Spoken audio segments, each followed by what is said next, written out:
अस्सलाम वालेकुम। 9th class हम पढ़े chemistry chapter number 7 electrochemistry.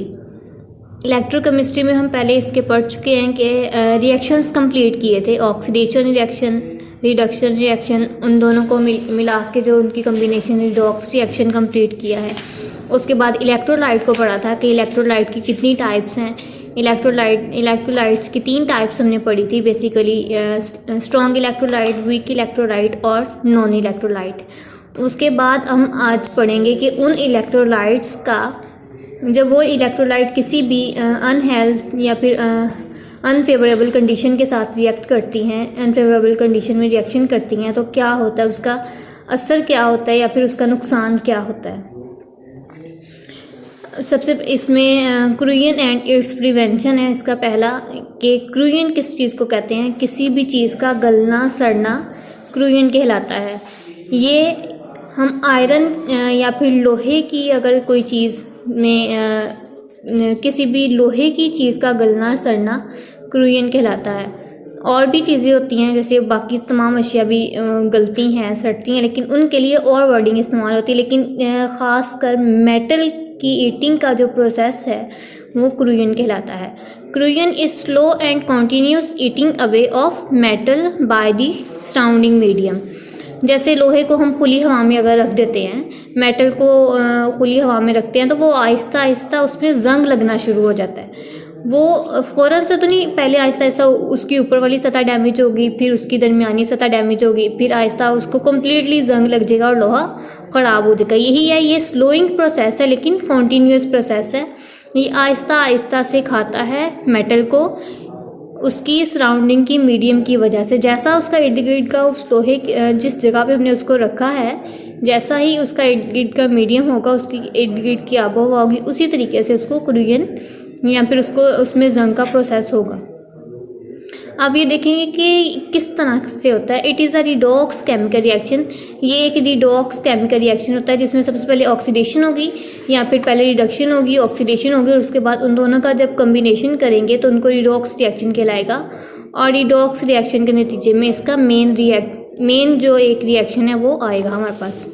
Redox chemical reaction that take place by the action of air and moisture with the metals. ये किस वजह से रिडॉक्स रिएक्शन होता है? ये हवा के अंदर जब मॉइस्चर या फिर जिसे हम नमी वाली हवा कहते हैं, उस हवा के अंदर जैसे ही हम किसी मेटल को रखेंगे तो उसमें क्रूयन का प्रोसेस स्टार्ट हो जाएगा।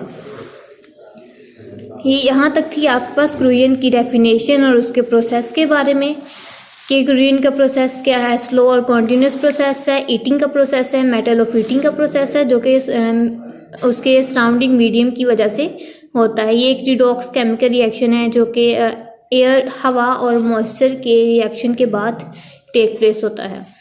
अब इसके सबसे पहला जो मेथड है क्रूयन का, जो कि मोस्ट कॉमन आपके पास प्रोसेस है, जो बहुत ज़्यादा आम है, वो है रस्टिंग ऑफ आयरन, लोहे का गलना सड़ना। रस्टिंग ऑफ आयरन, रस्ट आपने मोस्टली ये वर्ड सुना होगा, रस्ट बोला जाता है, ये चीज़ रस्ट हो गई है, इसको रस्टिंग हो रही है, मतलब वो गल रही है, सड़ रही है।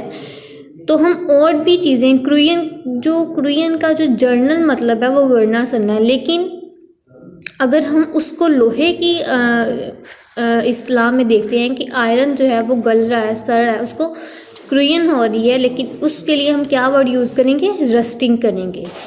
रस्टिंग जो है वो मेनली लोहे के लिए एक इस्तेलाह बनाई गई है। Corrosion is a general term but corrosion of iron is called rusting.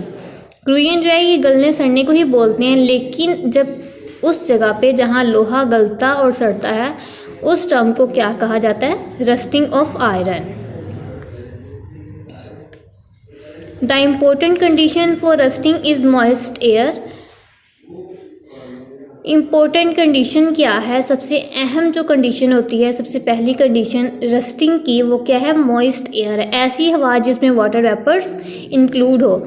अगर हम किसी भी ऐसी हवा में उस लोहे को रखेंगे जिसमें वाटर वेपर्स ना हो या फिर वाटर हो लेकिन वो एयर फ्री हो, उसमें हवा ना हो, तो वहाँ पे कभी भी रस्टिंग ऑफ आयरन का प्रोसेस स्टार्ट नहीं होगा। सिर्फ ये उस इन्वायरमेंट में स्टार्ट होता है जहाँ पे वाटर वेपर्स हों हवा के अंदर। There will be no rusting in water vapours free of air. वहाँ पे एक ऐसा मीडियम, एक ऐसा एटमॉस्फेयर जहाँ उस एटमॉस्फेयर में रस्टिंग नहीं होगी, जहाँ पे वाटर वेपर्स होंगे फ्री ऑफ एयर। जो हवा है वो वाटर वेपर से फ्री होगी, या फिर एयर फ्री ऑफ वाटर होगा। एयर ऐसी हवा होगी जिसमें वाटर मौजूद ना हो, या फिर ऐसा पानी हो जिसमें हवा मौजूद ना हो। ये दो हमारे पास हैं वाटर वेपर। पेन तो दो कोई, इसने तो चलना नहीं है।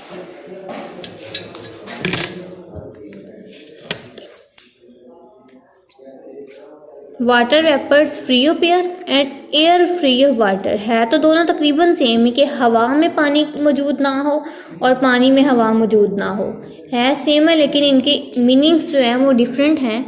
इन दो कंडीशन की मौजूदगी में रस्टिंग ऑफ आयरन का प्रोसेस स्टार्ट नहीं होगा। रस्टिंग का प्रोसेस सिर्फ उस मीडियम में होगा जहाँ पे एक ऐसी हवा मौजूद हो जिसमें वाटर वेपर्स मौजूद हों, वाटर वेपर्स इंक्लूड हों, एयर हैविंग वाटर वेपर्स हो। अब इसका हम स्टार्ट करते हैं कि रस्टिंग प्रोसेस केमिस्ट्री में किस तरह से इसको हम रीड आउट करते हैं। रस्टिंग प्रोसेस आप इसकी हाइडिंग देंगे कि आप यहाँ से रस्टिंग प्रोसेस आप स्टार्ट करें। यहाँ ये क्या है, इसकी रस्टिंग ऊपर क्या थी, क्रूयन की डेफिनेशन थी, क्रूयन के बारे में बताया गया था, लेकिन नीचे क्या है, रस्टिंग की डेफिनेशन है, और आगे रस्टिंग के प्रोसेस के बारे में बताया गया है कि वो किस मीडियम में होता है। अब नेक्स्ट देखेंगे रस्टिंग का प्रोसेस किस तरह से कॉन्टीन्यूसली स्टार्ट किस तरह से होता है और ख़त्म कहाँ पर होता है। रस्टिंग का प्रोसेस को देखते हैं। Stains and dents on the surface of iron provide the sides of this process of to अकर।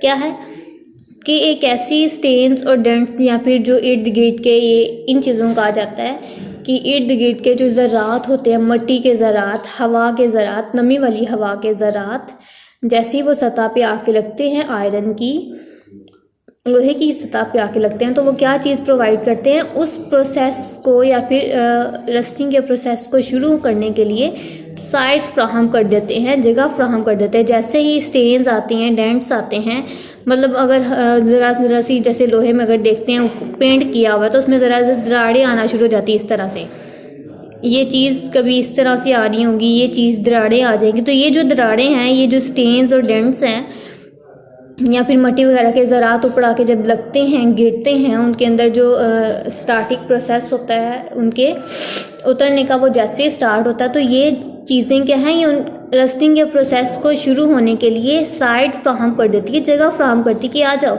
शुरू हो तुम। अब देखेंगे दिस रीजन, वो जो रीजन है जहाँ पे स्टेन और डेंट्स मौजूद हों लोहे पे, उस रीजन को क्या कहा जाता है, वो एनोडिक रीजन है। एनोडिक रीजन की ये डेफिनेशन है, ये बहुत इंपॉर्टेंट डेफिनेशन है, ये मोस्टली शॉर्ट क्वेश्चन में पूछी जाती है कि एनोडिक रीजन से क्या मुराद है और इसकी एक एग्जांपल बताओ या फिर इसका रिएक्शन बताओ। तो एनोडिक रीजन वो रीजन है जहाँ पे स्टेन और डेंट्स आके आयरन सरफेस पे लगते हैं और उसको रस्टिंग के प्रोसेस को शुरू होने के लिए साइड फ्राहम करते हैं। उस साइड्स को क्या कहा जाता है, एनोडिक रीजन कहा जाता है। वो एक रीजन लोहे का, सपोज दैट ये आपके पास एक वायर है आयरन की, इसके यहाँ पे ये चीज़ है, ये इसके दरार आ गई है, तो ये जो इस सारी पे तो रस्टिंग का प्रोसेस स्टार्ट नहीं होगा, लेकिन यहाँ पे दरार आई होगी, वो क्या है, ये जगह फ्राहम कर रही है कि यहाँ पे रस्टिंग का प्रोसेस स्टार्ट हो जाएगा। और इस रीजन को क्या कहा जाता है, ये एनोडिक रीजन है जहाँ पे रस्टिंग का प्रोसेस, जहाँ से रस्टिंग का प्रोसेस स्टार्ट होगा और आहिस्ता आहिस्ता फैलना शुरू होगा जो सही सतह है उसकी तरफ। इसमें सबसे पहले ऑक्सीडेशन रिएक्शन स्टार्ट होता है कि इसमें हम आयरन Fe जो है यहाँ पे उन्होंने लिया, ये आयरन का है, एलिमेंट आयरन का है। 2 आयरन के हम ले रहे हैं एटम्स 2Fe। जैसे ही हम इसमें ऑक्सीडेशन का रिएक्शन करेंगे, तो आपने ऑक्सीडेशन पढ़ चुके हैं कि ये क्या करता है, अपने में से इलेक्ट्रॉन दे देता है और खुद को ऑक्सीडाइज कर लेता है। तो ये आयरन जैसे ही रिएक्शन होगा, आयरन अपने स्टेन्स और डंट्स जो हैं उसमें से अपने आयरन जो है अपने 2 इलेक्ट्रॉन्स को रिमूव कर देगा। 2 आयरन के हैं तो हर आयरन अपने में से 2 इलेक्ट्रॉन को रिमूव करेगा और टोटल मिलके वो 4 इलेक्ट्रॉन जो है वो रिमूव हो जाएंगे। जैसे ही आयरन इलेक्ट्रॉन यहाँ से रिमूव होंगे, ये सतह जो है वो खाली हो जाएगी। इलेक्ट्रॉन की जगह जो है वो तो उसकी डेफिशिएंसी हो जाएगी ना, इलेक्ट्रॉन्स की, वो जगह खाली हो जाएगी। तो वहाँ क्या होगा, रस्टिंग का प्रोसेस स्टार्ट हो जाएगा। ये सबसे पहले आपका एनोडिक रीजन में जो रिएक्शन होता है वो ये वाला रिएक्शन है। अगर आपको ये शॉर्ट क्वेश्चंस में आता है कि anodic region, define anodic region with its reaction, तो आप एनोडिक रीजन की डेफिनेशन लिखोगे, यहाँ से स्टेन्स एंड डेंट्स से लेकर एनोडिक रीजन तक, और फिर आगे इसका ये ऑक्सीडेशन रिएक्शन लिखोगे कि आयरन किस तरह से अपने इलेक्ट्रॉन्स को रिलीज करता है और कैसे खुद को ऑक्सीडाइज करता है। अब अगला प्रोसेस देखते हैं।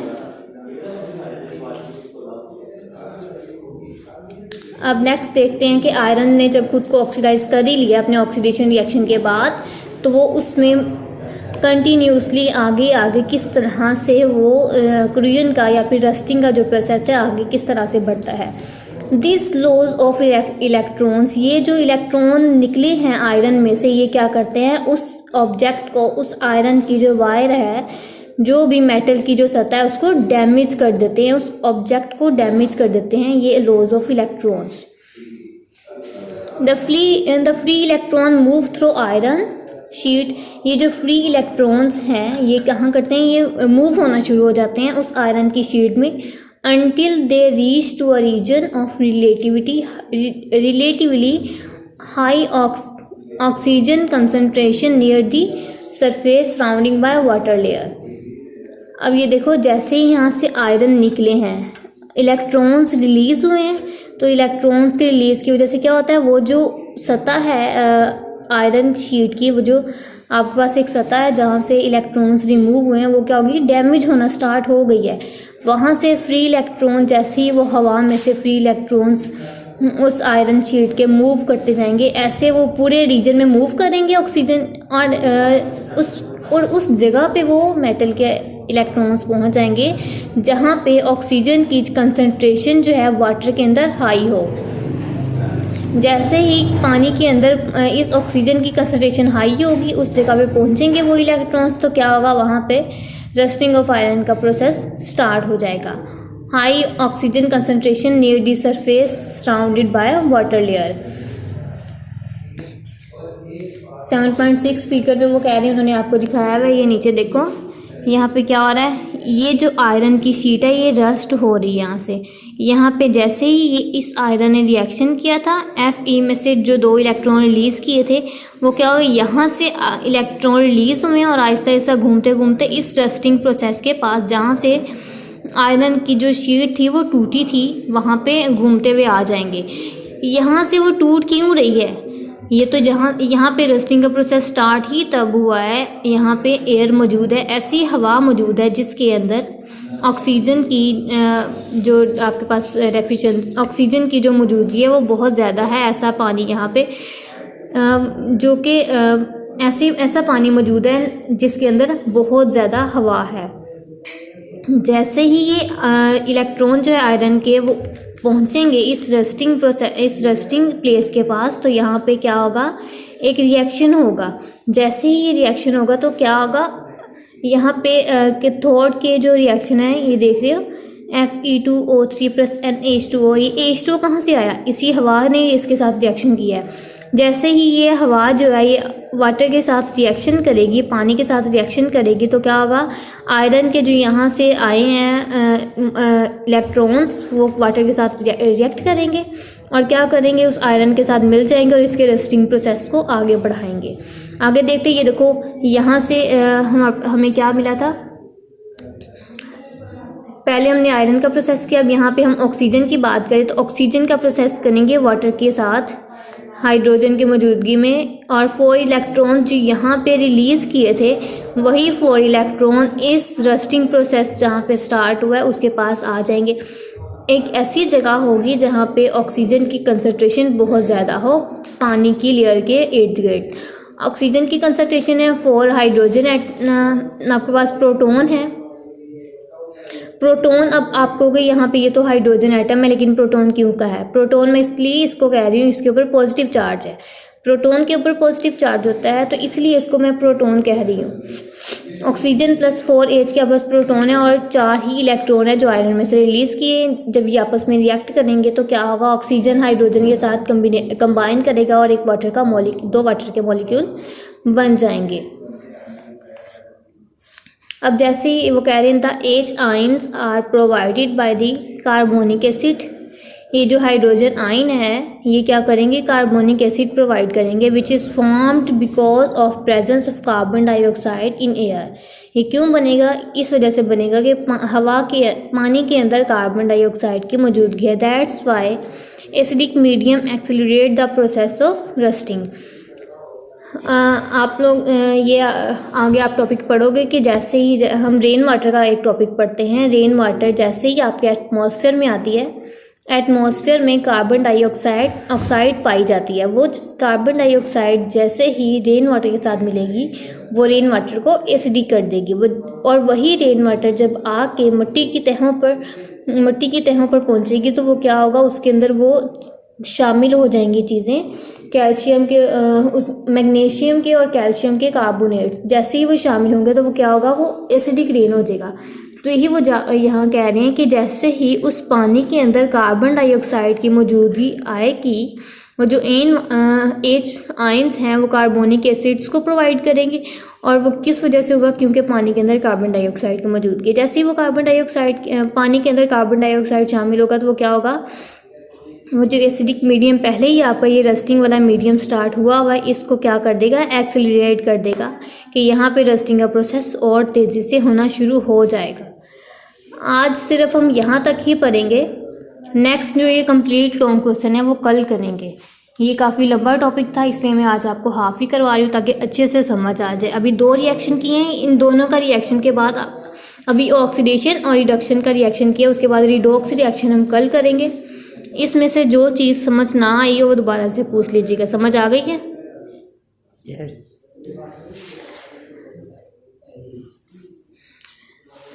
इसको याद भी करना है आपने अच्छे से। अल्लाह हाफिज़।